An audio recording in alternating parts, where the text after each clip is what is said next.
Hello students, welcome to आव्या classes. आव्या classes में आपका बहुत बहुत स्वागत है। और आज जो वीडियो मैं आपके लिए लेकर के आया हूँ वो है एनसीईआरटी क्लास 12 रे ऑप्टिक्स का सॉल्यूशन। सो बेसिकली इसमें टोटल 32 प्रॉब्लम्स है और इसको हम लोग 3 वीडियो में कवर करेंगे। हर एक में 10 प्रॉब्लम्स होंगे। सो बहुत ही अच्छे कंसेप्चुअल प्रॉब्लम है। हर एक वीडियो लगभग 40-45 मिनट का होगा। सो आइए एक एक करके इसके कंसेप्ट्स को समझेंगे, हर प्रॉब्लम को समझेंगे। पहला प्रॉब्लम है 9.1। A small candle 2.5 centimetre in size is placed at 27 centimetre in front of a concave mirror of radius of curvature 36 centimeter. At what distance from the mirror should a screen be placed in order to obtain a sharp image? Describe the nature and size of the image. If the candle is moved closer to mirror, how would the screen have to be moved? तो बहुत ही आसान problem है। यहाँ पर concave mirror की बात हो रही है। सबसे पहले हम लोग कनकेव मिरर का फिगर ड्रॉ कर लेते हैं और उसके बाद इस प्रॉब्लम को फर्दर समझेंगे। आपको यदि आइडिया है तो पॉज करके ट्राई कीजिए, यदि नहीं तो आप मेरे साथ देखिए इसको कैसे बनाते हैं। तो बोल रहा है इसका आपको रेडियस ऑफ कर्वेचर 36 सेंटीमीटर है। सो आर इज 36 सेंटीमीटर और focal length radius of curvature का हाफ होता है, तो एफ हो जाएगा 18 सेंटीमीटर। और देखो कि रेडियस ऑफ कर्वेचर, इसका रेडियस किस साइड होगा, इसी साइड होगा। आपको मालूम है कि जो इंसिडेंट रे का डायरेक्शन है उसको हम लोग पॉजिटिव लेते हैं और सारा डिस्टेंस इस पॉइंट पी से ऑब्जर्व किया जाता है, इससे हम लोग पोल बोलते हैं। सो क्लियरली इस तरफ के डायरेक्शन को हम लोग पॉजिटिव लेंगे और इसके अपोजिट डायरेक्शन को हम लोग निगेटिव साइन के साथ लेंगे। So focal length comes with negative sign. Clear है? तो ये आप मान लो, यदि फोकस मानो तो यहाँ पर ऑब्जेक्ट होगा जिसका हाइट दिया गया है 2.5 सेंटीमीटर। क्लियर है? सो पहले मैं इसका रे डायग्राम बना देता हूँ, उसके बाद इसको हम लोग सॉल्व करेंगे। सो देखो ये एक सबसे पहले लाइट रे ऊपर इसके टॉप व्यू से पैरेलल जाएगी और पैरेलल लाइट रे आपको मालूम है कि रिटर्न कहाँ से होती है, फोकस से रिटर्न होती है। सिमिलरली एक लाइट रे को आप फोकस से पास कराओगे, ठीक है, और आपको मालूम है कि फोकस से पास होने वाली लाइट रे पैरेलल रिफ्लेक्ट होती है, सो पैरेलल रिफ्लेक्ट होगी और रिफ्लेक्शन का ये दोनों यहाँ पर जहाँ पर मिली वहाँ पर इसका क्या बनेगा, कैंडल का टॉप पॉइंट पड़ेगा। मीन्स कि यदि ये ए बी है तो ये पॉइंट आपको ए डैश होगा और क्लियरली उसी तरीके से ये लाइट रे नीचे वाला भी जाएगा, रिटर्न होकर के आएगा और फिर रिफ्लेक्शन और यहाँ पर ये आपको बी डैश होगा। सो ए बी का इमेज क्या बना, ए डैश बी डैश बना और ये देख रहे हो ये आपको इन्वर्टेड इमेज बन गया। क्लियर है? अब हम लोग ये आपको डिस्टेंस क्या है, वी है। वी क्या हो गया, इमेज डिस्टेंस। और ये क्या है, यू। यू क्या हो गया, ऑब्जेक्ट डिस्टेंस। अब हम लोग निकाल करके देखेंगे वी भी निगेटिव साइन के साथ ही आएगा। सो एनीवे हम लोग सॉल्व करते हैं और जो मिरर फॉर्मूला आपको मालूम है, मिरर फॉर्मूला क्या होता है, 1/v + 1/u is equal to 1/f, जहाँ u ऑब्जेक्ट डिस्टेंस है, v इमेज डिस्टेंस है। सो 1/b प्लस यू का वैल्यू 27 सेंटीमीटर दिया गया है। आपने इस डायरेक्शन को माना है निगेटिव बिकॉज इंसिडेंट रे के डायरेक्शन को पॉजिटिव माना जाता है और इंसिडेंट रे इस तरफ है। सो हो जाएगा -27 और f का वैल्यू भी आपको फोकल लेंथ भी इसी तरफ है, तो ये हो गया -18 और यहाँ से हो जाएगा 1/v is equal to -1/18 plus 1/27। अब इसको सॉल्व कर दो, एलसीएम लोगे 54 और -3 प्लस 2 डेट इज -1/54 और clearly v is equal to -54 centimetre. So ये v आ गया -54 सेंटीमीटर। माइनस साइन का मतलब ये हो गया कि ये आपको इसी तरफ है, इंसिडेंट रे के अपोजिट डायरेक्शन में, जो कि यहाँ पर फिगर से भी आया है। ठीक है, उसके बाद बोल रहा है कि स्क्रीन कहाँ पर प्लेस करें। स्क्रीन आपको शार्प इमेज चाहिए, तो शार्प इमेज के लिए स्क्रीन को ना जहाँ इमेज बन रहा है वहीं पर रखना होगा। So screen should be placed at a distance of 54 centimetre from the mirror. अब आपसे पूछ रहा है describe the nature and size of the image. So आप देखो कि क्या है, इमेज इज इन्वर्टेड। आपने देखा इमेज क्या है, इन्वर्टेड है, रियल है एंड मैग्नीफाइड है। क्या है, मैग्नीफाइड, बड़ा है साइज में। मीन्स कि m is greater than 1। Clear है? आप मॉड एम बोल दो, बिकॉज जो मैग्निफिकेशन है यहाँ पर निगेटिव साइन के साथ आएगा। अब इसमें आप ये भी बोल सकते हो कि जब भी ऑब्जेक्ट आपको फोकल लेंथ से आगे और आपको सेंटर ऑफ कर्वेचर के बीच में होता है, तो जो इमेज का फॉर्मेशन होता है वो आपको सेंटर ऑफ कर्वेचर से आगे होता है। ठीक है, अब आपसे साइज ऑफ इमेज बोल रहा है, उसके लिए आप मैग्निफिकेशन का फॉर्मूला यूज कर लो।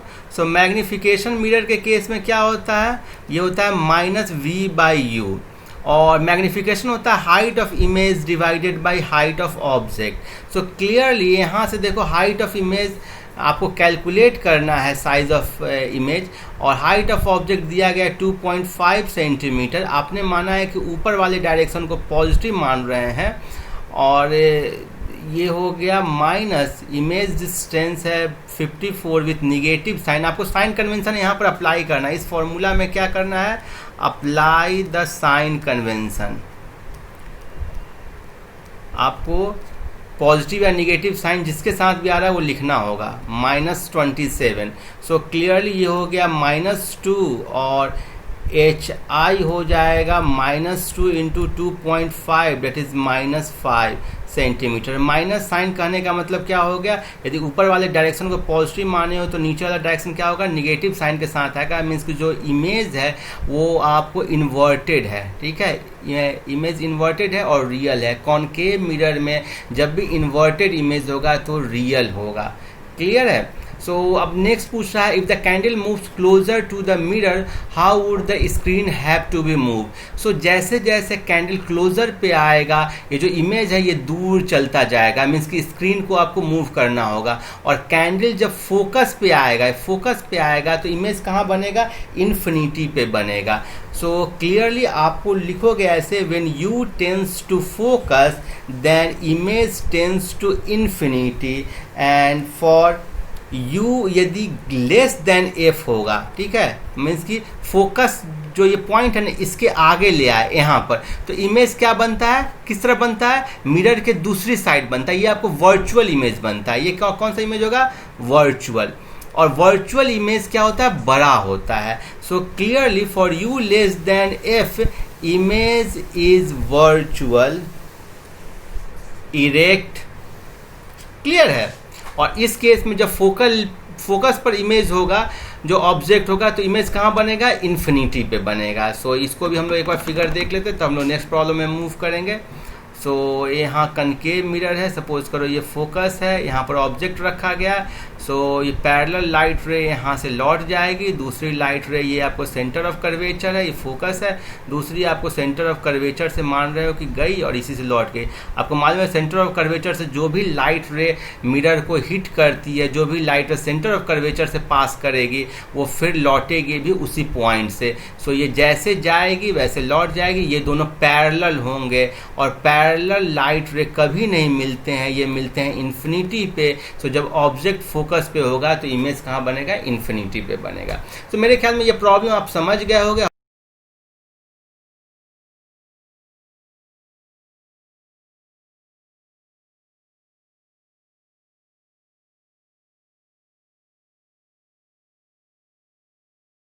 प्रॉब्लम नंबर 9.2, ये भी कंसेप्चुअल प्रॉब्लम है।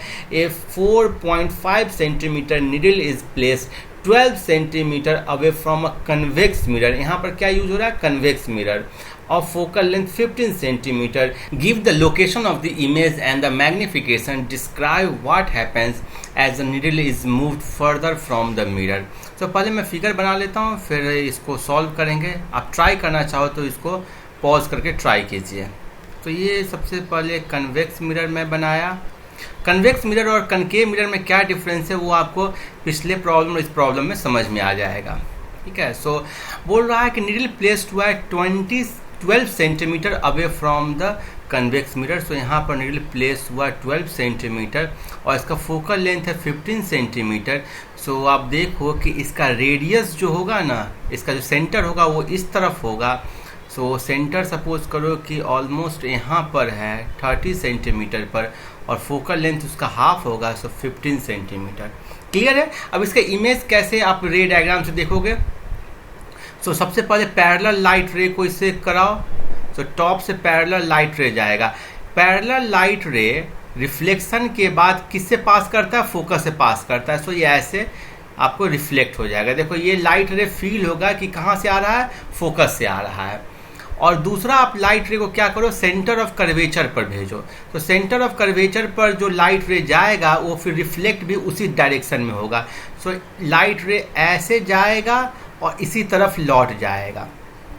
ये दोनों लाइट रे यहाँ पर मिला, तो यहाँ पर यदि ये ए बी है तो यहाँ पर इमेज ए डैश बनेगा और नीचे में बी डैश बनेगा। सो आप देखो कि ये आपको क्या हो गया, इरेक्ट इमेज है। तो आप बोलोगे दिस इमेज इज इरेक्ट, फिर ये फोकस लेंथ है, ये पॉइंट पोल पी है।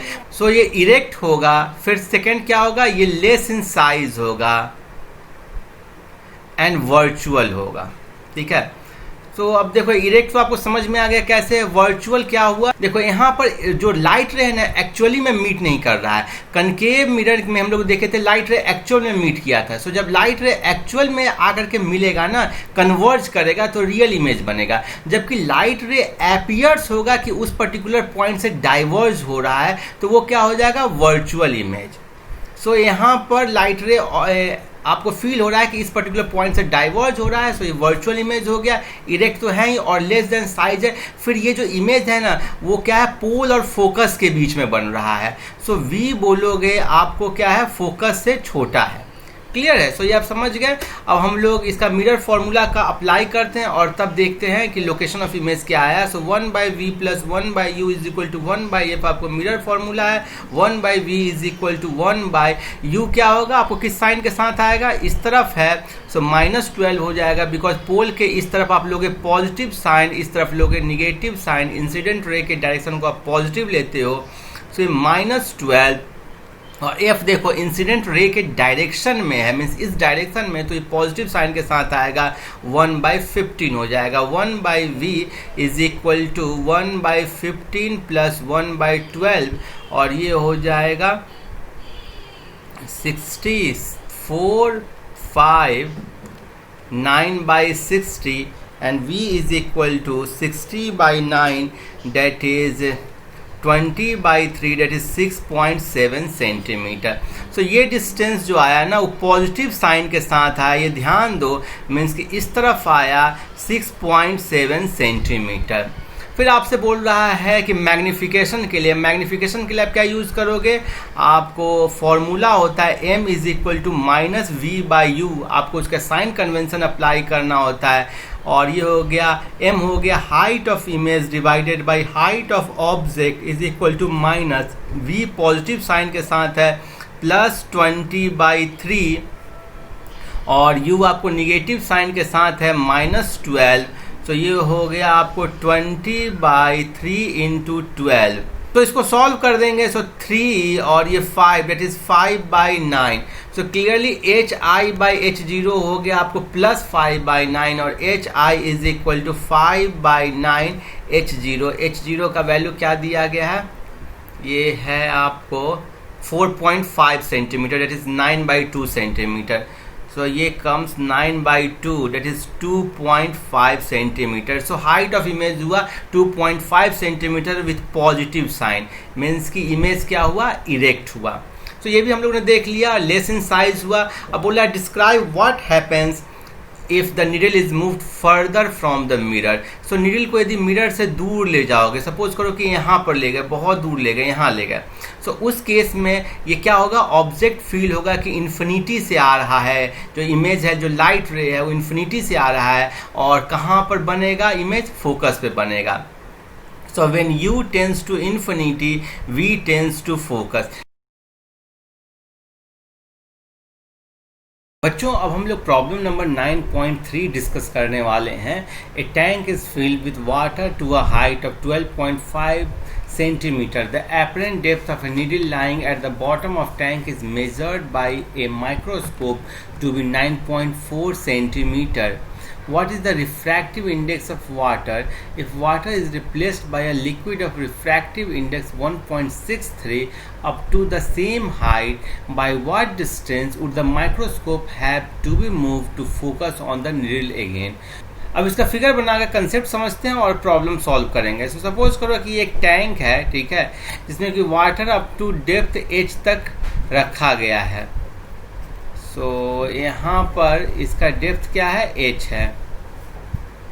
अब इसका जो ये आपका रियल डेप्थ है, अब इसका एपरेंट डेप्थ क्या होगा, तो एपरेंट डेप्थ का फॉर्मूला होता है apparent depth is equal to real depth by mu. So इसको पहले हम लोग समझ लेते हैं ये फॉर्मूला कहाँ से आया। देखो यदि लाइट रे, यदि ऑब्जेक्ट यहाँ पर है तो लाइट रे यदि ऐसे जाती है तो यहाँ पर ये नॉर्मल लाइन है, नॉर्मल लाइन से 0 डिग्री एंगल बना रहा है, तो एंगल ऑफ इंसिडेंट भी 0 डिग्री होगा, एंगल ऑफ रिफ्रैक्शन भी 0 डिग्री होगा, लाइट रे ऐसे निकल जाएगा। लेकिन यदि सपोज करो कि लाइट रे यहाँ पर आई तो उस केस में एंगल ऑफ इंसिडेंट क्या हो जाएगा, आई, ये एंगल ऑफ इंसिडेंट हो गया, और एंगल ऑफ रिफ्रैक्शन हो जाएगा आर, बिकॉज ये जो लाइट रे है ना एक डेंसर मीडियम म्यू से रेयरर मीडियम, आप सपोज करो एयर है तो डेंसर से रेयरर मीडियम की तरफ जा रही है। तो जो बाहर में जो लाइट रे गई है ना, इसको पीछे की तरफ खींचोगे तो लगेगा ये यहाँ पर यदि ऑब्जर्वर को रखोगे तो ऑब्जर्वर को लगेगा कि लाइट रे इस पर्टिकुलर पॉइंट से आ रही है। So instead of point A, light रे पॉइंट ए डैश से आ रही होगी और ऐसा लगेगा, और ये इसका क्या हो जाएगा, एपरेंट डेप्थ एच डैश हो जाएगा। सो एच और एच डैश के बीच में रिलेशनशिप हमें निकालना है। तो ये देखो ये एंगल यदि आई लोगे तो ये एंगल भी आई होगा, और ये देखो यदि इस लेंथ को आप x मानते हो तो पहले स्नेल लॉ लगाओ। स्नेल लॉ क्या बोलेगा, mu sine i is equal to refractive index of air हो गया 1 साइन आर। आपने यहाँ पर स्नेल लॉ लगाया इस पर्टिकुलर पॉइंट पर, तो ये आ गया। अब देखो कि आपको ना स्मॉल एंगल के लिए कंसीडर करना है, आपको पैरेक्सियल रे के लिए कंसीडर करना है। पैरेक्सियल रेज क्या होती है, जो आपको रेज है ना नॉर्मल लाइन के क्लोज है, ठीक है। So for small angle i, small angle i के लिए कंसीडर करोगे तो आप बोल सकते हो कि sine i is approximately equal to tan i is approximately equal to i के लिए, तो ये हो जाएगा mu tan i is equal to 1 tan r, ठीक है। अब टेन आई का वैल्यू देखो क्या हो जाएगा, इस फिगर से देख लो, tan i is equal to x by h, और ये एंगल आर है तो ये पूरा एंगल आर हो जाएगा। ये एंगल क्या हो जाएगा आपको 90 माइनस आर। सो यहाँ से हो जाएगा tan 90 minus r is equal to, tan 90 minus r ये एंगल था, is equal to this, that is h dash by x, और ये हो जाएगा cot r is equal to h dash by x, और tan r is equal to x by h dash. तो ये हो गया म्यू, टेन आई का वैल्यू आप डाल दो एक्स बाई एच, और टेन आर का वैल्यू डाल दो एक्स बाई एच डैश, और यहाँ से आ गया h dash is equal to h by mu.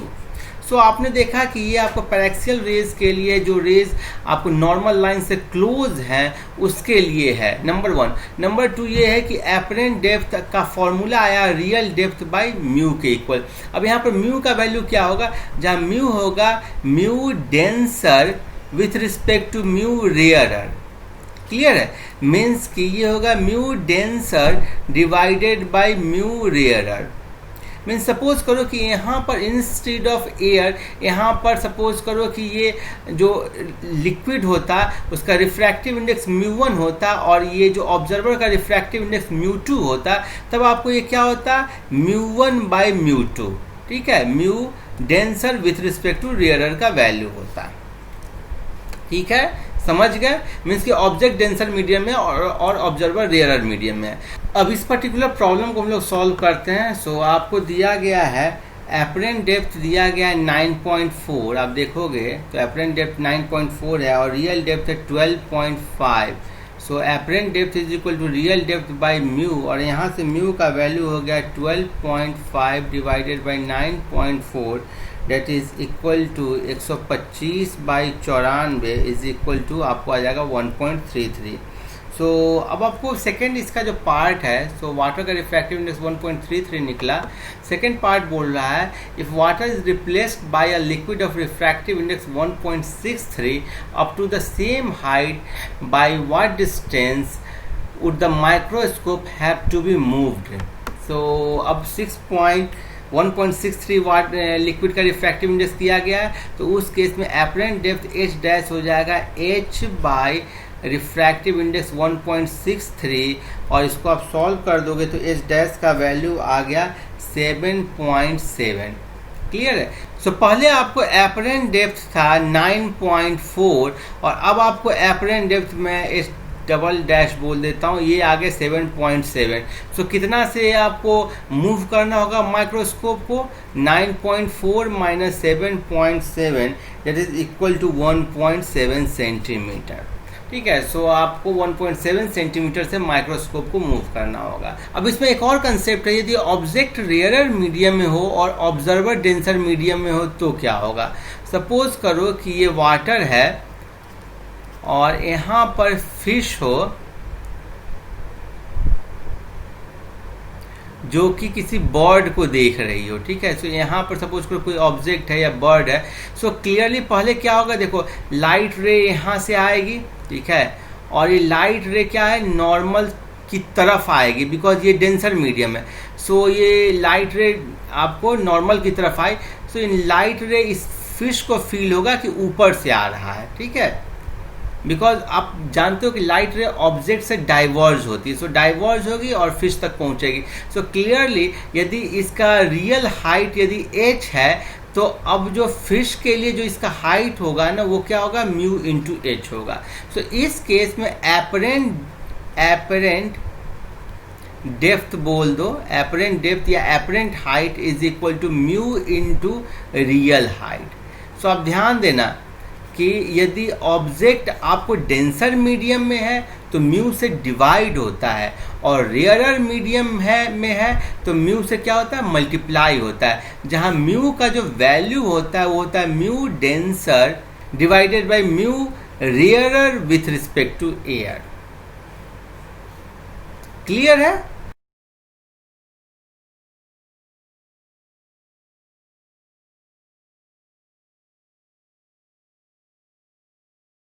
अब हम लोग प्रॉब्लम नंबर 9.4 देख रहे हैं। Figure 9.3 A and B show refraction of a ray in air incident at 60 degree with the normal to a glass air and air water interface respectively.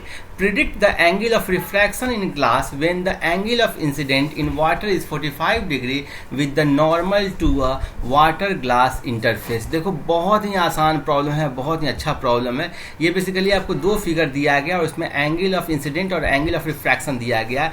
पहले case में angle of incident ये है, angle of refraction ये है। दूसरे case में angle of incident आपको यहाँ से आया, सो एंगल ऑफ इंसिडेंट ये है और एंगल ऑफ रिफ्रैक्शन ये दिया गया है। और तीसरे केस में बोल रहा है कि यदि एंगल ऑफ इंसिडेंट ये है तो एंगल ऑफ रिफ्रैक्शन क्या होगा। सो आपको सिंपली स्नेल लॉ लगाना है। सो आप बोलोगे in case of refraction Snell law is applied, और स्नेल लॉ आपको पता है क्या है, आपको n sine theta is equal to constant, जहां n क्या है, रिफ्रैक्टिव इंडेक्स और थीटा क्या है, एंगल ऑफ रिफ्रैक्शन। सो यहाँ से आप देखो हर एक जो फिगर के लिए आप लगा दो, फर्स्ट फिगर के लिए हो जाएगा एयर ग्लास इंटरफेस के लिए। सो मैं यहाँ पर लिख देता हूँ एयर ग्लास इंटरफेस के लिए।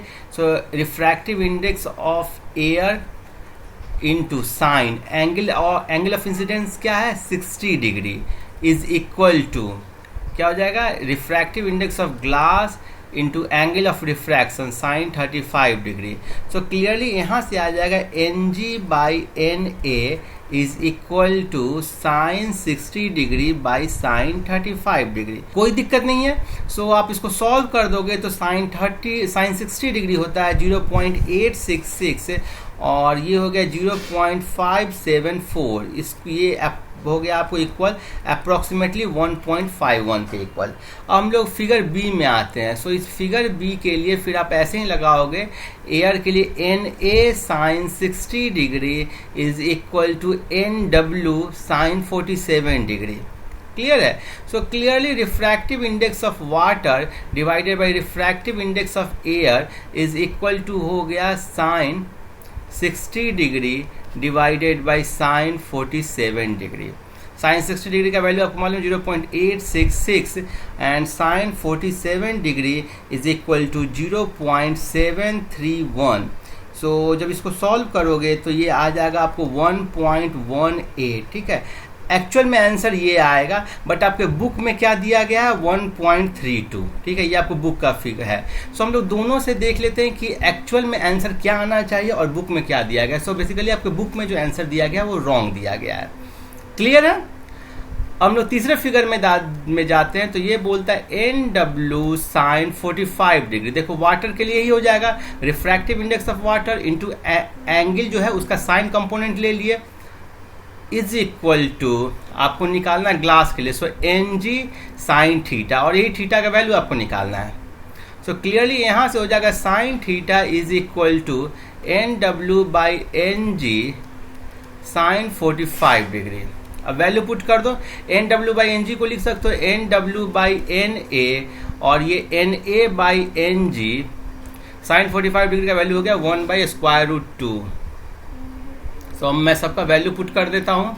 सो पहले एक्चुअल में क्या वैल्यू होना चाहिए उसको निकाल लेते हैं, फिर देखते हैं कि आपके बुक में कितना दिया गया है। सो 1/√2 NW बाई NA का वैल्यू दिया गया है 1.18, और NA बाई NG होगा 1/1.51। देखो यहाँ पर वैल्यू दिया गया है NG बाई NA। सो आपको NA बाई NG है। सो इसको जब सॉल्व करोगे तो आएगा 0.5526, और इसका जो थीटा का वैल्यू लोगे, थीटा हो जाएगा साइन इनवर्स 0.5526, और ये आ जाएगा आपको 33.5 डिग्री। सो एक्चुअल में आंसर ये होना चाहिए, लेकिन आपके बुक में से रॉन्ग दिया गया है, NCERT के सॉल्यूशन में रॉन्ग दिया गया है। उसके अकॉर्डिंग जाओगे तो साइन थीटा का वैल्यू हो जाएगा NW बाई NA, आपके बुक के अकॉर्डिंग 1.32 होना चाहिए। सो 1.32 डिवाइडेड बाई 1.51 इंटू 1/√2, और ये आंसर आएगा 0.618। So theta is equal to sine inverse 0.618, और ये हो गया 38.17 डिग्री। सो आपके बुक के अकॉर्डिंग थीटा का वैल्यू ये होगा, जबकि एक्चुअल में आंसर ये है, ठीक है। सो आई थिंक ये कंसेप्ट आप समझ गए, और अब हम लोग आगे बढ़ते हैं और नेक्स्ट प्रॉब्लम देखते हैं। अब हम लोग प्रॉब्लम नंबर 9.5 देख रहे हैं। A small bulb is placed at the bottom of a tank containing water at a depth of 80 centimetre. What is the area of surface of water through which light from the bulb can emerge out. Refractive index of water is 1.33। Consider the bulb to be point source. देखो, so मैं पहले इसका figure बना देता हूँ, फिर आपको समझाता हूँ, ठीक है। सो ये सपोज करो कि ये कोई बल्ब है जो कि 80 सेंटीमीटर डेप्थ पे रखा गया है। सो ये मैं 0.8 मीटर बोल देता हूँ, ये डेप्थ पे रखा गया है। यहाँ पर कोई लाइट का सोर्स है, बल्ब है। अब इससे लाइट रे जब आएगा तो ये लाइट रे किस एरिया से निकल सकता है, उसके कंसेप्ट को हम लोग समझ लेते हैं। सपोज करो कि लाइट रे यदि ऐसे आया, ठीक है, तो इस केस में लाइट रे नीचे में पूरा वाटर है, ठीक है, ये पूरा क्या है, वाटर है। तो लाइट रे वाटर से एयर में जा रहा है, और यहाँ पर एंगल ऑफ इंसिडेंट क्या हो गया, 0 degree. So angle of refraction भी 0 डिग्री होगा, बिकॉज एंगल ऑफ इंसिडेंट आप देखते हो कि नॉर्मल लाइन से बनाता है। सो नॉर्मल लाइन से 0 डिग्री बना रहा है, यहाँ पर लाइट रे ऐसे निकल जाएगा। यदि यहाँ पर आया सपोज करो, तो उस केस में एंगल ऑफ इंसिडेंट ये हुआ I, और एंगल ऑफ रिफ्रैक्शन क्या होगा, R होगा। क्लियर है। फिर आप एंगल ऑफ इंसिडेंट को बढ़ाते जा रहे हो, तो एक ऐसा पॉइंट आया, ये आपको एंगल ऑफ इंसिडेंट का पॉइंट है, जिसको मैं यहाँ पर IC बोल रहा हूँ, I क्रिटिकल बोल रहा हूँ। सो IC पर जो एंगल ऑफ रिफ्रैक्शन होगा ना, वो 90 डिग्री हो जाएगा। ये क्या हो गया, एंगल 90 डिग्री हो गया। उसके बाद यदि आप एंगल ऑफ इंसिडेंट को और फर्दर बढ़ाओगे ना, तो लाइट रे आपको रिफ्रैक्ट नहीं होगी, एयर में नहीं जाएगी, बल्कि टोटली आपको रिफ्लेक्टेड हो जाएगी। सो यदि थीटा यहाँ पर एंगल ऑफ इंसिडेंट है, तो थीटा आपको एंगल ऑफ रिफ्लेक्शन हो जाएगा। So clearly I is equal to IC तक ये लाइट रे क्या होगी कि बाहर तक आएगी। सो ये हर एक तरफ होगा, आगे के लेफ्ट साइड में भी, राइट साइड में भी, इस तरफ भी, इस तरफ भी, हर एक साइड में ये आपको I is equal to IC तक ये आएगा। और I is equal to IC पर यहाँ पर आपको क्या होगा, जस्ट आपको 90 डिग्री बना जाएगा। मीन्स कि टोटल इंटरनल रिफ्लेक्शन का कंडीशन हो जाएगा। सो आप समझ गए कि आपको कौन सा एरिया निकालना, आपको यही एरिया निकालना है। इसी एरिया से लाइट रे आपको बाहर निकल रही है जो आपको कैलकुलेट करना है। क्लियर है? सो अब देखो कि आप यहाँ पर इस पर्टिकुलर पॉइंट को मैं P मान लूँ, सो यहाँ पर आपको क्या कर दो, अप्लाई कर दो, स्नेल लॉ अप्लाई कर दो। स्नेल लॉ बोलता है mu sine theta is equal to constant. So इस पहले आपको वाटर के लिए mu W into sine theta is equal to mu air into sine R। ठीक है? सो अब साइन थीटा यहाँ पर क्या है, साइन आई क्रिटिकल है। So mu W sine i critical that is sine i c is equal to air, और angle क्या हो गया, ये 90 डिग्री है। So sine 90 degree. सो यहाँ पर से हो जाएगा, आपको म्यू वाटर दिया गया 4/3। So 4/3 sine i c is equal to 1 and sine i c is equal to 3/4। So आपको साइन आई सी का वैल्यू निकल गया, और इस फिगर से देख लो साइन आई सी वैल्यू हुआ R। यदि ये रेडियस R माने तो ये R हो गया divided by perpendicular upon hypotenuse. So ये कितना हो जाएगा, square root R square plus 0.8 का होल स्क्वायर। सो ये हो जाएगा आपको sine i c is equal to R divided by square root R square plus 0.8 का whole square is equal to 3/4। और ये आप स्क्वायर कर दो तो R square by R square plus, मैं यहाँ पर 80 सेंटीमीटर ही ले लेता हूँ, तो 6400, ठीक है, is equal to 9/16। 16R square is equal to 9R square plus 9 into 6400, और यहाँ से हो गया 7R square is equal to 9 into 6400, और R square is equal to 9 into 6400 divided by 7। तो ये R स्क्वायर का वैल्यू हो गया। अब इसका आपको एरिया निकालना है, तो एरिया क्या होता है, पाई R square. So clearly area हो जाएगा, पाई का वैल्यू हो गया 3.14 इंटू R स्क्वायर का वैल्यू हो गया 9 इंटू 6400 डिवाइडेड बाई 7। सो इसको जब आप सॉल्व करोगे तो इसका वैल्यू आएगा 25837.7। क्लियर है? सो ये आपको हो गया सेंटीमीटर स्क्वायर। आपको मीटर स्क्वायर में यदि निकालना हो तो इसको 1000 से आप डिवाइड कर दोगे, इनफैक्ट 10⁴ से डिवाइड करोगे, बिकॉज आपको मालूम है कि 1 centimetre square is equal to 10⁻⁴ metre square.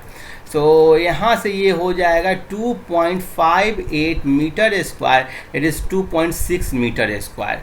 So answer इसका हो जाएगा 2.6 मीटर स्क्वायर। क्लियर है? हम लोग नेक्स्ट वीडियो में प्रॉब्लम नंबर 9.6 से 9.10 तक देखेंगे। आई एम श्योर आपको वीडियो बहुत अच्छा लगा होगा। आप इसे लाइक करें, शेयर करें, और इस चैनल को आपने सब्सक्राइब नहीं किया तो इसे सब्सक्राइब करें। ऐसे करके हम लोग NCERT का कंप्लीट सॉल्यूशन अच्छे से समझेंगे। Keep watching, happy learning, thank you.